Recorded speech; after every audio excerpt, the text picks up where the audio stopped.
Welcome to A State of Mind. This is Julian Royce. First, a few announcements and some quote-unquote housekeeping.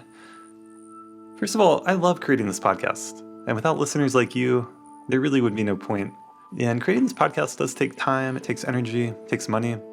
So if you've gotten value from listening to it, please consider making a donation or supporting it in some other way, such as sharing it with friends or in your social media. And I am linking below my Patreon page as well as my Venmo. I work here in Boulder, Colorado as a therapist, as a coach, and as a meditation teacher. You can learn about my offerings in all those realms at stateofmindcounseling.org. And I apologize I'm a little bit under the weather today. So if a snot bubble comes through the screen, I apologize for that. Finally, as some of you know, I have been a guitar player my whole life. My father's actually a professional musician. And over the last year and a half or so, I've been developing my skills at DJing. It's been a lot of fun. I have DJed at things like dance parties and different events, and also for ecstatic dance, which is something I really love. You know, ecstatic dance is really a transformational technology that I've seen benefit so many people.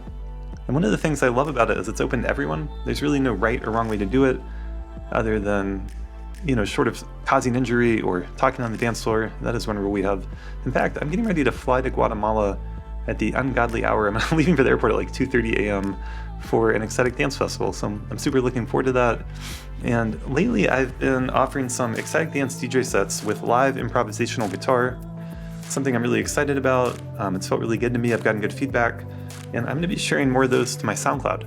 So check out the show notes below for a link to my SoundCloud. Please check those out. Let me know what you think. And another announcement is I've gone back to previous episodes I did with my friend Dr. Robert Love. They were episodes number 66 and 67, entitled Brain Health and How to Prevent Dementia, Alzheimer's, and Strokes with Dr. Robert Love. And then we did another one called Jordan Peterson and the Culture Wars. They were great episodes, so I'm going to be republishing them with a new intro. So please check those out if you haven't listened to them. They have lots of helpful tips and techniques and things you can do to improve your health, both in the short term and long term. And I've recorded a lot of episodes. I think a lot of really good ones, and it's a bit of a shame that there's so much coming out all the time. It's a bit of a shame when these older episodes get missed. So if you're new to the podcast, I would highly recommend those two, and just recommend if you want to take the time to scroll back through some of my previous episodes. In fact, on the podcast website, I have highlighted some of the episodes that I consider to be some of the best that we've had here. So for this episode, today I'm very happy to be speaking with Sara Schley. Sara is a filmmaker and an author. She shares how it took 25 years and seeing 5 different psychiatrists before she received the correct diagnosis, leading her to finally receive the correct medication and treatment for bipolar 2. It's a story worth hearing from her, and it reflects some of the real issues in our mental healthcare systems and our medical healthcare systems in general. 1 out of 4 people who appear to have major depression actually have a form of bipolar, and something like 7 million Americans have a bipolar brain. So it's great to have her on the podcast. She's doing a lot of good work to shed stigma around issues like this, which is something I fully support. And she's just an inspiring speaker, a wealth of knowledge. Without further ado, I bring you Sara Schley.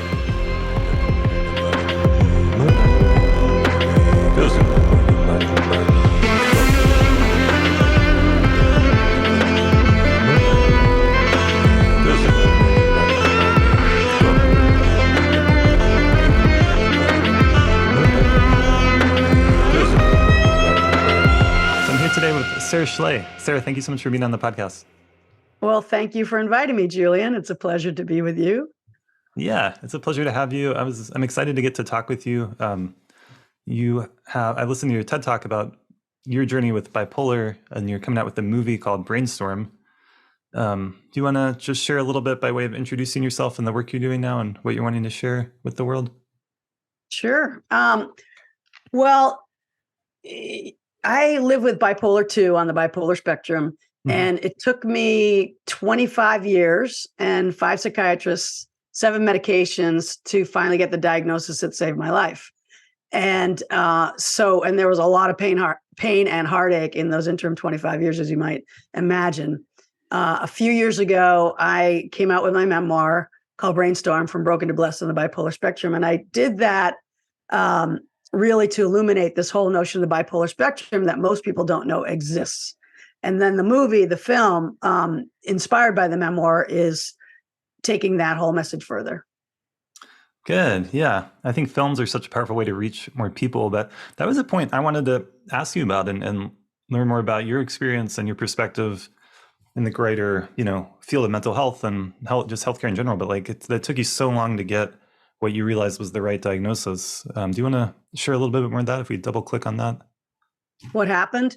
So, I think what happens for people like me, so the bipolar spectrum, I'm going to put the question back on you, Julian. I know you're a therapist, I believe, so you may know the answer No, to it's this. totally fair. But Yeah. when I ask people, if I'm in a room of 100 folks and you ask, so when you hear the word bipolar, what comes to your mind? And if I asked you that, what would you say? Well, yeah, it's a good question. I mean, if I kind of put myself in the average person's shoes, they're thinking of bipolar, two poles, like manic, depressive, and everyone's Exactly. manic, Yeah. depression, and so yeah. That's how 98 out of 100 people would answer the question. And so most people think when they hear bipolar, they think extreme highs, extreme lows, right? Extreme mania, irresponsible behaviors, radical, dangerous behaviors, maybe psychosis, and then severe depression.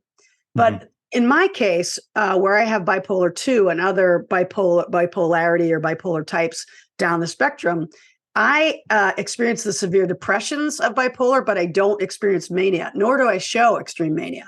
So my sort of, baseline is high energy.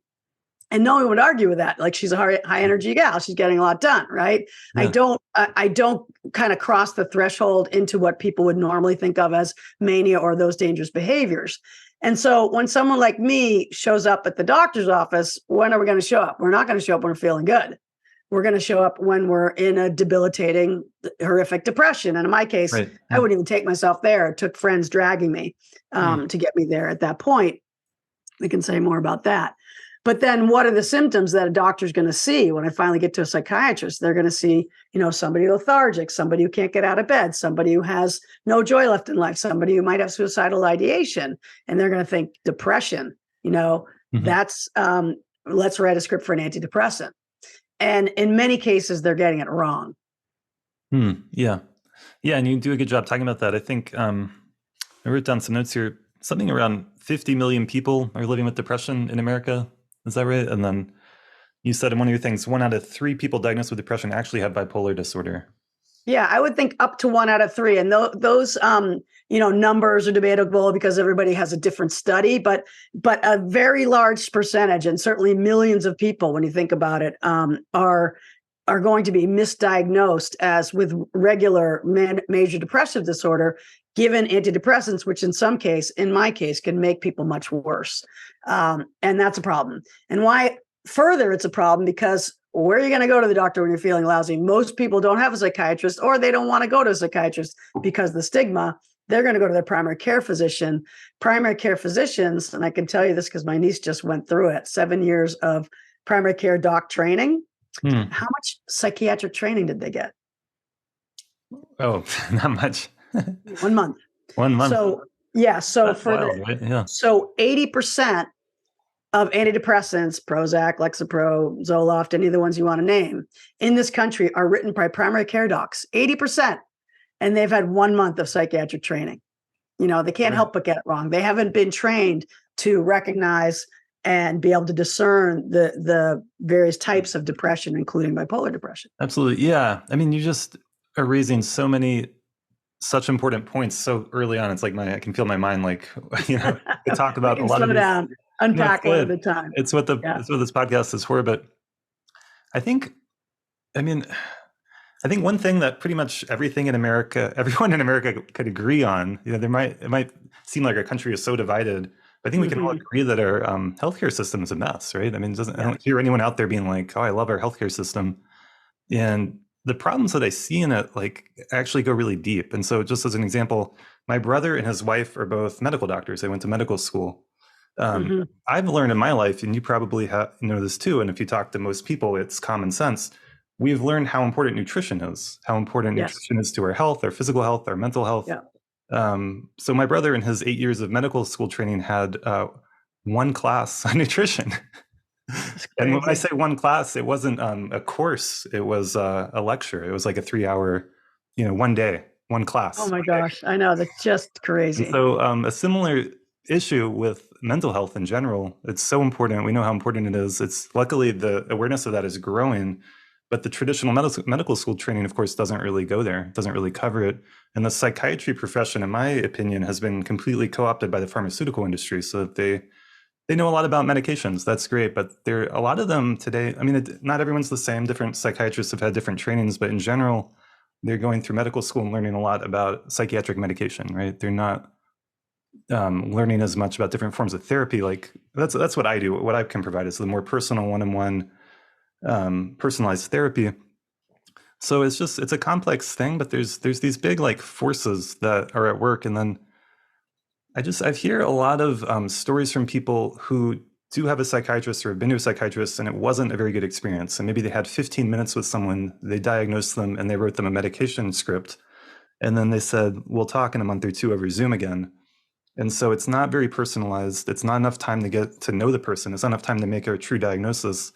And then on the flip side of it, a lot of people in my shoes who are working in the therapy world, they do have a lot of great skills and techniques, and they're good at different forms of therapy and healing. But in general, not going to be great at diagnosis, right? And why should they be? Because they're not. That's not the. It's just not these different parts of our medical system aren't all working together in the ways that they could be and should be. So Right. They weren't trained for that. they weren't trained for that, Yeah. right? Yeah. Hmm. Absolutely.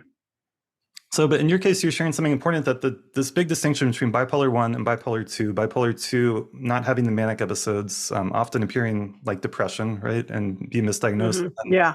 the medication that you're getting could be not just the wrong medication, it could be damaging. It could set you back. It could mess up your life. It's going to change your whole balance. And that's Yeah. scary. It's scary for people to think about that, but I think it's important to share with Yeah. people Well, out there. a couple of things. You brought up a lot of important points too, Julian. Yeah. So a couple of things on that. See, it took me 25 years to get my diagnosis, but also to accept the fact that I live with a bipolar brain. And that was really important because I was like anti-medication, right? I was like, probably like you, holistic health, yoga, meditation, rest, diet, exercise.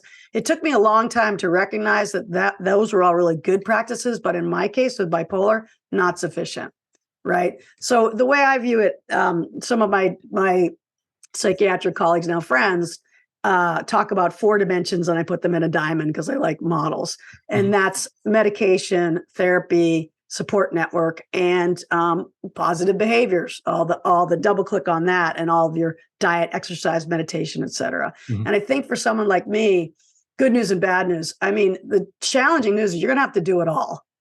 And the good news is that if you do, you can live a beautiful life that is full and healthy, and where you're thriving, and where you can be a positive inspiration for other people. Like one of my friends said, "You're my true north on self-care."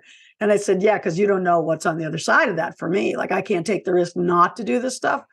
But so I think it's important for people to think about, probably in all walks in life, a both and, right? It's not either or. It's like both.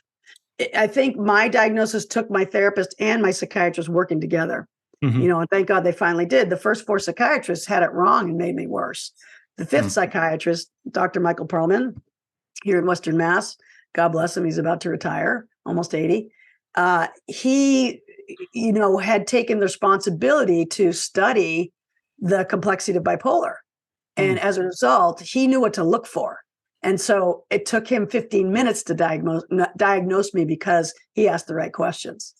Yeah, he knew what to look for. Yeah. Well, you've been on quite a journey. I'm glad that you've gotten to the place where you're feeling pretty healthy. Like you feel like you've gotten to a good place with it. Does that feel accurate? Yes. Amen. Yeah, very accurate. Yeah. And I think that, what I tell people is when you're in a crisis mode, and this is, again, the nuance part, like when I'm in crisis mode, if I'm in a full-blown bipolar depression, all the yoga, diet, and exercise is not going to get me out of it. Sorry. However, I think doing those things when I'm well are preventive.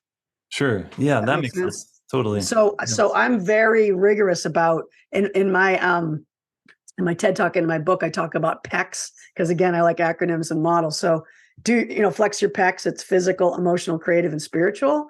And I'm very rigorous about all of those practices, and we can talk about more examples.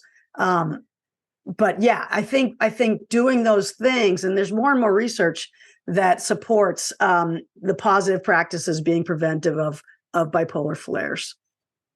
Well, that's good A to hear. colleague of mine, Yeah. my wonderful, inspiring psychiatrist friend. She's become a friend. We've worked together. Dr. Holly Schwartz. She's about to come out with a book called Social Rhythm Therapy, all about circadian rhythms and those practices as preventive for bipolar. Oh, beautiful. Yeah, I was actually looking at, I think it's the Mayo Clinic website. I was like looking more about bipolar before our conversation, and it recommended that kind of therapy, social rhythm. Is that what it's called? Social rhythm therapy. Yeah, that's what Holly does and many other people. And again, I would personally say it's not going to get you out of a disaster, but it can prevent it. So where I'm at now is like, I know if I'm getting a little bit overly stressed or overly burnt out or whatever, I'll go back to the basics of those practices. And it turns out for bipolar people, the most important thing is a steady wake up time early with the sun. That's so interesting. Yeah. Because it's when when the light hits your eyes. And I actually even use a dawn simulator right now, which is recommended by another psychiatrist friend, Dr. Jim Phelps. $30 on Amazon. They're good for anybody, but when it starts to get dark in the northern hemisphere, like you and me are, and so it's not, light's not coming until 7 a.m. maybe. The dawn simulator goes on at 6:15, and the light comes up slow. Yeah. And so early, steady bedtime, steady wake up time, steady bedtime, very important. And then, diet, exercise, etc. Yeah, and I can say more about all of those things. That's a good example of technology being helpful and something that's, not too expensive to get. I mean, it must be much more challenging when you're traveling, right? Yes, travel is challenging, and that's important because so it turns out, so for the film, we've been researching the cutting edge brain science around bipolar. And my partner in the film, her name is Bonnie Welch. She's a director, and she's a science documentarian for Nova, et cetera. So she was very interested in the science of this. She had read my memoir, got inspired. Let's combine the science, breakthrough science and treatments with compelling stories of people like me living with bipolar, right? For inspiration and crushing the stigma. So where I'm going with that is that there's a number of sort of different theories of smoking guns of what's causing this. And there's probably the truth is probably somewhere about all of them. But one of them is circadian rhythms is a huge piece. And it turns out with people with bipolar, our circadian rhythms are more sensitive. So like travel across time zones is more dangerous. We have to be more careful. And the steady bed, steady rise is important that way. So now I know, well, I'm a little more reticent to do big travel, tell you the truth. East or west, I can go north and south. My kids, I'm in Massachusetts. My kids in California at school. I go out and visit them and watch them play frisbee. But I'm a little more careful about preparing for that before and after. And there's techniques you can do. Yeah. Well, you've learned, you've educated yourself, and then you're taking steps, to work with yourself. And all these things you're mentioning really are good for all of us. And it's just exactly. Yeah, I know. And that's the good part is that, again, my friend who calls me her North Star for self-care is that what we're learning, those of us bipolar folks living with bipolar, and others who are doing good, healthy, what I call practices for a healthy brain, like you said, those are good for anybody. I say to an audience, raise your hand if you're not having any stress out there. Anybody raising their hand, no hands going up. Okay, these will be good for you. All these practices are good. And from your profession, from the work that you do, that's true. Yeah, absolutely. Yeah. And so it sounds like for you and probably for people with bipolar too, in general, like the healthy routine is so important. And that's part of going to bed at the right time, waking up at the right time, the self-care, exercise. Yeah. I mean, some people with social rhythm therapy will say even being more rigorous about, when I do my exercise, when I do diet, there's a whole other piece you mentioned, nutrition. There's a lot of research with bipolar now and what's now being framed as metabolic psychiatry. Oh, wow. I love that. And there are different theories around supposedly with bipolar. It can be that the mitochondria has there've been mutations in mitochondria. Long story short, it can be that a low carb diet or even a keto diet is better for people with bipolar. We get into that in detail if you want. Also, microbiome, what a guy in Ireland calls the psychobiotic. The gut-brain connection has been established now as, deep science. And that's, so sauerkraut and yogurt, miso or kombucha, whatever you like, but maintaining a good, healthy gut flora and all that stuff, because that's where your neurotransmitters are created in your gut. There's a lot. So there's a lot of science that is credible science that is suggesting good behaviors that we can do, which I think is really positive because it gives us agency over our own health, which is important. Absolutely. Yeah. Yeah. These are all really important things. I mean, one thing I'm kind of tracking is all these lifestyle things, nutrition, your pecs. I love that. Like self-care stuff. It's helping you maintain, helping you stay healthy, helping you be your best. But it wasn't, those things in themselves weren't enough when you were in a real depression episode. Do you want to? Yeah, for a bipolar depressive episode. Yeah, what did and help that you took get out of me. that? I'm sorry, Julian, say it again. Oh, what did help you get out of that sense of depression? And yeah. Well, ultimately, the thing that happened was that I've had to get my right diagnosis and get my medication. And it was humbling for me in a good way. It's like, it's almost, I don't know if this is the appropriate metaphor, but like in AA, as I understand it, I haven't been to AA, but there's the part where you got to surrender to a higher power. Yes. For me, there was surrendering to this thing is stronger than you're going to handle, girlfriend, with all your good behaviors. And you have, a genetic proclivity, and take this medicine. It's going to help you. And it took me elders who are respected telling me that. I mentioned in the TED Talk, for me finally to say, and I was desperate at that point because I had little kids and I had to figure out how to get my act together. For me to finally say, okay, there's no shame in this. And when I finally got the right medication, which took some time because the original wrong diagnosis, it changed my life. Yeah. Night and day. Night and day. Okay, you notice it. And you mentioned your TED Talk, like taking the wrong medication early in your life, you could feel your brain like your physically like shaking or. Yeah, I had some really bad experiences. And I know a lot of people like me who are living with bipolar and other mental health challenges, I believe, have, because, I think they're difficult to diagnose. It's an art, not a science in some ways, getting the diagnosis right. And, some psychiatrists are really skillful and they've studied bipolar and others haven't, and they're going to get it wrong. Those psychiatric medications are strong, and even people take Prozac and think they could eat it like aspirin, because it gets so easily prescribed by primary care who are just trying to do something to help this person. And it can cause a lot of trouble. I did have one medication that made my brain feel like it was shaking inside my skull. It was terrifying. Do you remember what kind of medication it was? I probably shouldn't say because it might help somebody else, Right. That's the problem. I've learned that I have to be a little careful about, because I'm not a doctor, right? So I can't, it's important for me not to make comments about specific medications. Otherwise, I can tell you the ones that are working for me. But what's working for me are mood specific, bipolar specific medications that somebody would prescribe for someone with bipolar. And that's what I didn't get until I was diagnosed properly, because again, doctors were thinking that I just had major depression.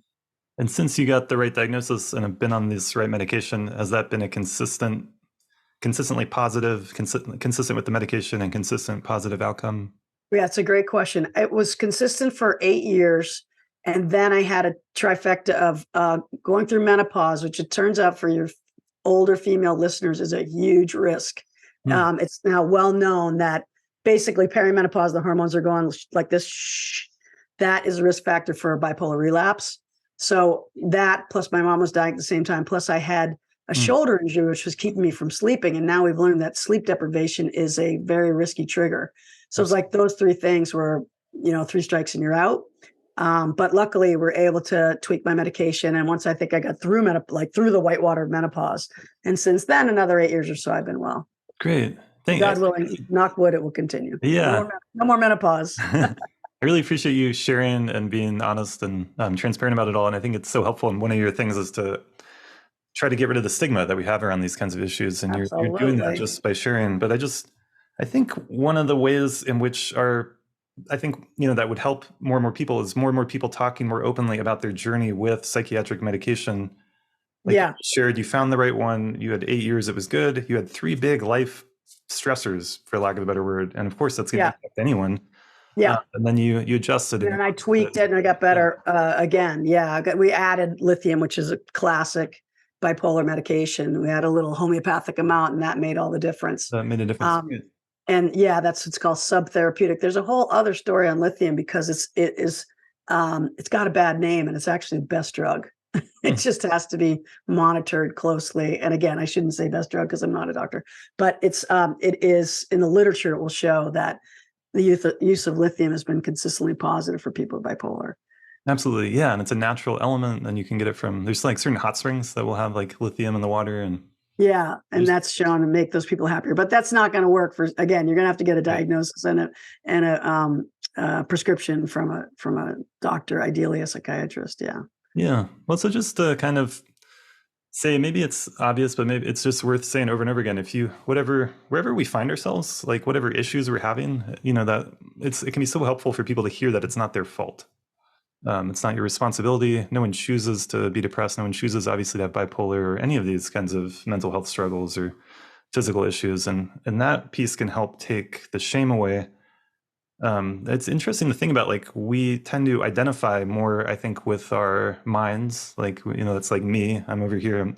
And that, I think, is connected with that sense of shame when we have something more emotionally or mentally off versus physically. If someone breaks an arm, there's Right. usually not a lot of shame around it. But if someone, has a mental health diagnosis, there is a lot of shame and stigma. Yeah. Well, I say in my TED Talk and other places in the book is like, the brain is a physical organ, right? If I had heart disease, needs to take, blood, what would you call it? Like blood pressure medication, no one would judge me. If I had asthma and I needed an inhaler, no one would judge me. If I had diabetes and I was taking insulin, no one would judge me. Why am I judging myself or anybody else judging me for a brain challenge, which is also a physical organ? And in the case of bipolar, it's the most inheritable psychiatric challenge, right? And that means it's genetic, friends. There's a lot of genes involved here. So you wouldn't, criticize yourself for having brown hair. This is a genetic factor. And, my mentor who said, look, you've done nothing wrong. There's no shame in this. You don't deserve to suffer. This is genetic. This is physical. Get help. And it took, like I said, because of the shame and the stigma, it took a long time for me to be willing to accept that. And I just wish I had a lot sooner. So earlier in your life, you weren't wanting to accept, but you got the diagnosis of depression, but you didn't want to accept bipolar? I didn't want to think that I needed to have medication because I was a purist, right? And my mom had been on it and I was judgmental of her, not anymore, but when I was a kid, I was, right? And I wanted to be different. I didn't want to have to rely on meds, all the kind of classic sort of new age stuff, if you want to tell the truth. And so it took me a while to be willing to get over that. And it was I guess it was, you're the psychologist. You probably a whole field day with this, Julian, but I think there's a younger part of myself that wanted to think I could control it, and if I just did all the right diet and exercise, I could control it. As I said before, it's surrender to something greater than you. But once I got that, I flipped it to bipolar pride. Because we're survivors, we're Phoenix from the ashes. We have lived through incredible hell. And if we're on the other side, if we're not on the other side of it, you're still a hero. But, it's something, in my judgment now, something to be more proud of than to feel shame about. And this is a lot of the mission of the book and the film, is to crush the stigma, take the stigma of these challenges. You're flipping the script on it. Exactly. Yeah. Yeah, and maybe just to share with listeners, it sounded like in your journey, you felt normal, so to speak, on top of the world, doing great in school, and then at some point in undergrad, it started. Yeah, my senior year. I think that's senior college. Yeah, I think that's a important point to share, just because a lot of times that can happen. Like, someone, like, there can be an onset around that age for some reason. Like, a lot of people with schizophrenia, like, who later develop schizophrenia, they won't notice anything until 18, 19, 20, early 20s. Right. Yeah, that was actually one of the questions that my doctor diagnosed me asked. He said, did you have your first incident like before age 25? And the answer was yes. So for me, I had this standard challenging childhood that anybody has, nothing that would necessarily need to generate bipolarity. But I was a very high functioning kid and I won all kinds of awards and I went to fancy college and I had a 4.0 in science and I was, athlete, varsity athlete, friends, the whole gestalt, right? I was heading to med school in the fall. And then all of a sudden on my 21st birthday, almost exactly, it was like a flip switch, a switch flipped. And suddenly everything that was easy for me, it became this complete cognitive incapacity. where I couldn't find my way to class. I couldn't add 2+3. There's confusion, and I couldn't get out of bed, and I didn't want to see friends. And it happened so fast. It was like just like that, like a switch had flipped. That's a fascinating part of your story that it's a little surprising to me. Like, you were great at math. You said you had an 800 SAT math score. And then I did, when this switch flipped, it was hard to multiply, or do math. That's amazing. Yeah, it's really stunning what happens. I mean, I had 4.0. I barely got through college. I only had one class to finish, and I really couldn't finish it. But the guy let me by with a C-. It was. I mean, later in life, I talk about the story. Another incident where it literally took me 3 hours to unpack 2 bags of groceries. Wow. Literally, because I don't know how to put the tomatoes over here or the cereal over there. If I'm in a grocery store, trying to figure out which peanut butter to pick becomes completely impossible. Wow. There's dishes. I don't do dishes because I don't want to do them. I don't do them because I cannot do them, because the sequencing of figuring out, or let's say unloading a dishwasher. So now when I unload the dishwasher, I'm happy. You're grateful. Because I can friggin' unload the dishwasher. I could not figure out where a spoon or fork or a knife went. It's a major cognitive breakdown. And people don't understand that. They think, oh, they're sad. But it's actually the brain's broken. So I like to talk about it as a broken brain rather than just emotional, or, if your emotions are crash, but it's really, I think, because the brain's not working. And it's terrifying too. Yeah, it does sound terrifying. I mean, it would make sense that if that switch got flipped and all of a sudden all these tasks that you were able to do without thinking about it were so hard, and doing math was, and you're in school and worried about failing out. I mean, it would make sense that you would feel depressed just based on that, all that stuff. Yeah. I don't know exactly which the relationship, I know the brain is broken and the depression is there. I'm not sure what the connection. The depression is severe. Like in my case, again, with bipolar 2 depression, which is the bipolar without the mania, there's extreme, whatever the opposite of hypo, it's hyper.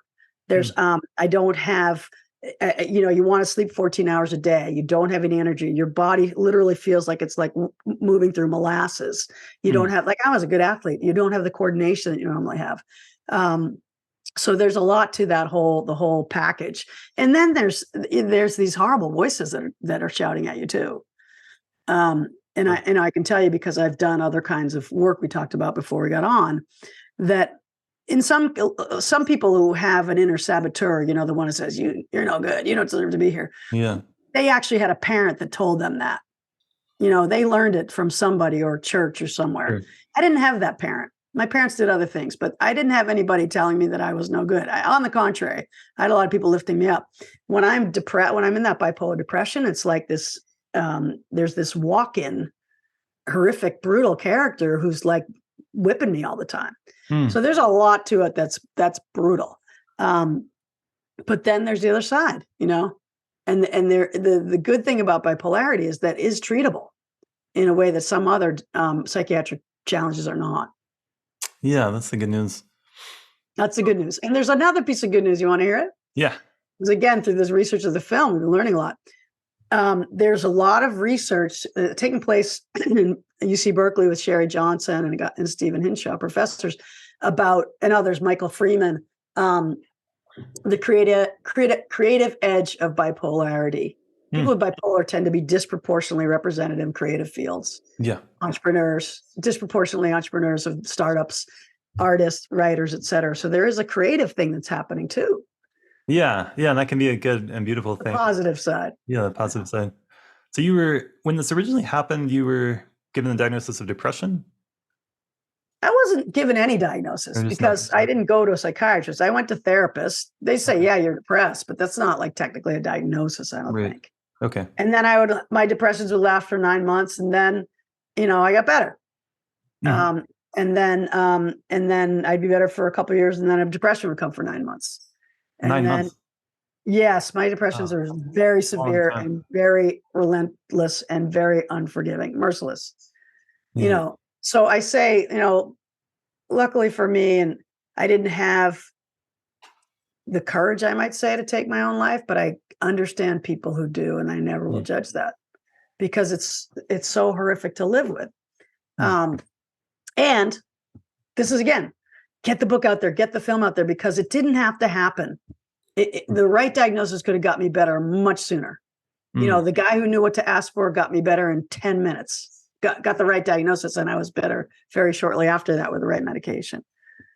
Yeah, it's an important message. And yeah, I mean, part of I think it's just good to like consider how we live in this big complex world. And for some people out there, receiving a particular mental health diagnosis can feel like a burden, a source of shame. It can feel unhelpful in different ways, right? It can become an identity that isn't helping them. But in your case, getting this accurate diagnosis, the right medication, it gave you a sense of ownership and power, and kind of flip the script like you're sharing. Yeah, well, because I got better. But I'm very I think semantics are really important. So I never say I am bipolar or I have bipolar. Good. I say I live with bipolar, or I live with a bipolar brain, or I have a bipolar brain. I want to disaggregate the bipolarity is important, a very important informant of my life path, but it's not who I am. There's not an equal sign. So it's kind of a both and. It's like, yes, I want to own that I have this experience, that I live with this thing, but it's not who I am. Yeah, that's so important. That's great. Yeah. Yeah. Yeah. I think a lot of mental health stuff is a spectrum. You know, depression, we all experience it to some degree. Anxiety, all these things are on this spectrum that we can relate to, but there are some, and I think what you're sharing is one of them, bipolar 2, probably bipolar 1, it's a real like brain difference, right? There's a physiological difference from someone who has it and someone who doesn't.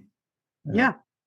There's a physiological difference. And, is it, I'm looking at this poster I have here for the movie we made, is it caused by mitochondrial dysregulation, by brain circuitry, by the gut microbiome, by genetics, by circadian rhythms, or is the answer yes?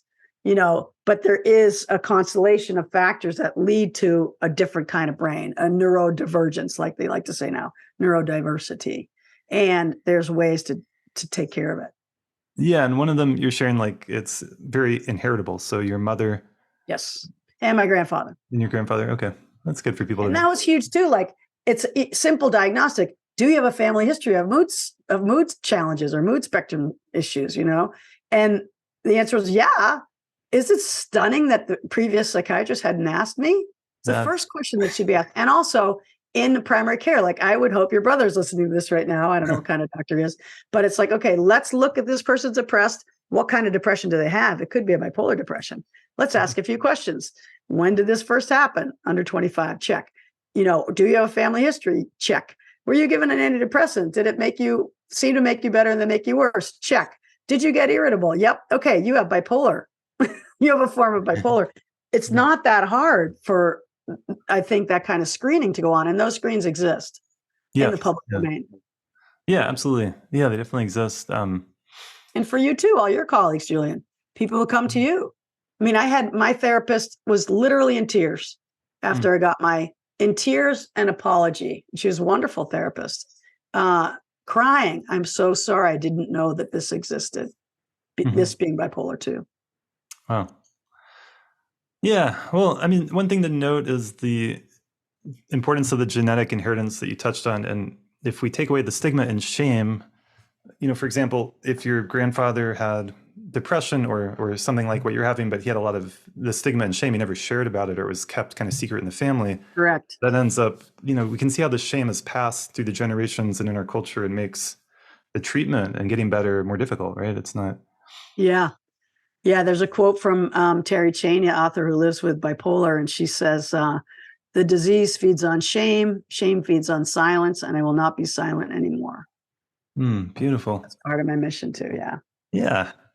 Yeah, and then the other thing I like to do is just like normalize that we're all human, we all have our ups and downs. In terms of depression, it's important to ask what you ask, like family history with mental health, but then also like if someone is feeling really down, really depressed, and maybe someone close to them died a couple months ago, then, okay, of course, that makes sense. Yes. Do they need medication? I don't know. I'm not somebody who's prescribing medication, but I can approach that as like an appropriate human response to a tragedy or difficulty rather Sure. than as an ongoing Yeah, condition, right? So, absolutely. I mean, I would hope somebody in your role, Julian, would see if this is persisting yeah, and this is debilitating and this is, leading to suicidal ideation or worse, or if this is, nobody has wanted to get out of bed for 6 months, or the partner reports that they can't do the dishes anymore, then you see it's not just about the death in the family. yeah, yeah, yeah, exactly. Yeah, we really need to like build resiliency and strengthen ourselves and to be able to handle the difficulties in life. And I think what can often happen is someone's going through life and they're doing good, they're doing okay, they're managing, and then difficult things have happened and they haven't fully, maybe they haven't dealt with them in the healthiest way or processed them or kind of shove them under the rug. And then at some point that dam breaks and maybe they are meeting all the clinical diagnosis for depression, but it could be more a matter of just like an overall lifestyle change, right? Like long Mhm. term, Yeah. getting healthier, having better perspective and attitude. Yeah. hmm Yeah, and that can be the case for depression. And again, I don't know completely because it's not what I live with, nor am I a doctor or therapist by training. But I think part of my important message is that if this is a bipolar depression, you may need to get the full gestalt, all four things: the Hmm. medication, therapy, support, and good behaviors, PECs. Yeah. And there's no shame in that, right? It's a Absolutely. it's a, Yeah. it's a brilliant gift. Thank goodness, Yeah. Well, maybe it would be helpful for people listening if you want to go a little bit more into the pecs and maybe just share some of your personal favorites or the ones you found most impactful in terms of those kinds of Sure. lifestyle things. Yeah. Well, I'll just go from the beginning. So where the first is P, and I know you promote all these kind of things too, Julian. But on the physical level, so we got to move. The first thing I do when I get up is yoga. That covers physical and spiritual. But so to get into our bodies, and then really almost every day without exception, I'm doing something aerobic. I Hmm. just have to. Nice. So it's you hiking or swimming, and depending on the season, if it's the winter out here and we got snow, I'll be skiing cross country, or ice skating. If it's the summer, I might be rowing. But doing something, aerobics are a really important antidepressant or prevention, right? Getting the whole endorphin thing going. So that's physical, move your body. E is for emotional, social, emotional connection. And much as Zoom was good for the plague, we really need to be with real people. So I would encourage people if they're having a hard time to make dates with your friends. Like one of my friends, when I psychiatric nurse friend, when I was coming out of my last depression, she said you should not have any morning where you don't have a date Hmm. because you got to get yourself out of bed. So for me, I have like my hike and write date, my date with my friend of mine to walk every Monday morning. Oh, nice. And Okay. Yeah. that covers the emotional and the physical, right? So There you could can be be a efficient that way. just to add a piece of that. If you have a date like that with a friend or another person, obviously there's this accountability piece. You've put it on your calendar. I mean, there's a lot of ways Yes. that can Yeah, help it gets someone you up figure and out. out. Like, Yeah. it's a cold New England day. It's 20 degrees outside. I'm not going by myself, but I'm meeting Mara, so I'm going. Nice. Yeah. So the emotional social piece. And for me, when my mom was dying, my next door neighbor said she dragged me to the chorus, community chorus. Hmm. And that's 8 years ago. I'm still in that chorus. I'll be Oh, singing cool. tonight. Love that chorus. So what is that? That's emotional, social, right? It's also spiritual. Singing is amazing. So there's all kinds of research on that where you literally like vibrate at the same frequency Oh, with the beautiful. people that you're singing with. Um, and then the creative piece is, sort of stuff that are getting you out of your left brain. So whatever you love to do, it might be cooking or writing or singing or drawing or dancing or whatever you do that kind of connects you with something. Maybe it's the right brain. I'm not sure, but something more generative and creative like that. So for me, I'm a writer, I'm a singer, I'm a cooker from time to time. I bake on Fridays. You may have something different. You may be ceramicist, or what do you like to do, Julian? For creativity. Yeah. I love music. I play guitar and I've been DJing, so been getting more Oh, into beautiful. creating like Nice. sound journeys and sharing music in that way. And Yeah, that's um, great. Yeah, So well, that's creative. And then yeah. spiritual is, some people have a spiritual practice. It might be meditation, might be yoga, might be going into the woods and listening. I also unplug on Friday nights for 25 hours, more or less. I have a Shabbat practice. Okay. And I find that to be extremely healing, where I unplug from, work and trying to make stuff happen and Yeah. shift to receptivity and gratitude and, being out in nature in a kind of flow time as opposed to, work mode. So that's a whole other story. I actually wrote another book about that called Secrets of the Seventh Day. Where'd it go? I usually have one here. So anyway, those are my things: physical, emotional, creative, and spiritual. It's it becomes kind of the art of healthy living. Right. And Yeah. not everybody has the freedom and the flexibility, the privilege to do all that stuff all the time. Right. But even if you can do something, it's going to help. Yeah. Well, say the name of your book again. The book that I wrote for this, my book is Brainstorm: From Broken to Blessed on the Bipolar Spectrum. That's the memoir, and I hope you'll pick it up. You can get it on Amazon. It's getting really great reviews, so I'm happy about that. Very moving. But you mentioned another book that you'd written. The other book is called Secrets of the Seventh Day. Okay. And that's the part about Shabbat and unplugging. Yeah. Gratitude practice. Gratitude practice is a big piece of spiritual practice, I think. Absolutely. That's a great one to share with people, gratitude. What's working as opposed to what's not. Yeah. I appreciate you sharing the spiritual piece in, in the PECs. And I think like meditation, mindfulness, Buddhism has been a big part of my life. And there's a way in which we can connect with, I don't love the word spirituality, but it doesn't seem like we have the right language or better words at this point. But like, there's a way in which an atheist or a secular or even, a scientific materialist can connect with spirituality through logic, through reason, through nature, right? Through what? Yeah, nature. That's what I say. I say, unplug from our screen, disconnect from technology so we can reconnect with nature, and it's so clearly the place where you can go out and be expansive. Mm-hmm. And connect to something greater than yourself, right? That's really the thing. It's expansiveness and connecting to something greater than yourself. We're researching for the film, and there's the guy in Ireland I mentioned who coined the term psychobiotic, and he talks about the unholy trinity of the microbiome and stress, and I can't remember the third one. It'll come to me. But anyway, point being, with the stress and what we were just talking about, he said the best thing you can do is move to the country and get a dog. Which is what I did. I moved to the country and got a lab about 30 years ago. So I live out in the woods, and that I don't think I could really survive living in the city, to tell you the truth. Interesting. Yeah, that's, sometimes changing our circumstances, our environment, our living situation can be the best thing to do. We got to know that about ourselves. Yeah. Yeah. The calm of it's good. Good. Yeah. And the trees, and there's something about nature, like even a dog, right? They're always in the present moment. They're not, they might have their good days, good moments or bad moments, but they're not stuck in the past or the future the way that humans are. Right. No, they can't be. Yeah. So yep. I think just being around an animal like that helps us to connect with that too. So yeah, my 14-year-old lab is definitely my teacher. He's got heart disease. He doesn't know. He's out there partying, he's out in the woods. He's a happy guy. Love that. Yeah. Well, it's been great talking to you. I guess one piece to add here is, to not identify with it. Like, you have this bipolar 2, but it's not who you are. So you're careful about the language you use.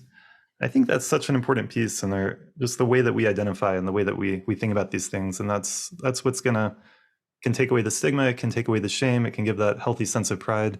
And it can, there's so much value that I've seen in people I work with of just like asking, like, what, like getting really clear and really looking closely, what is your responsibility? What choices have you made and what haven't you made? And a lot of our suffering in our minds are coming from, that inner critic, the self-blame, the thinking there's something wrong with me.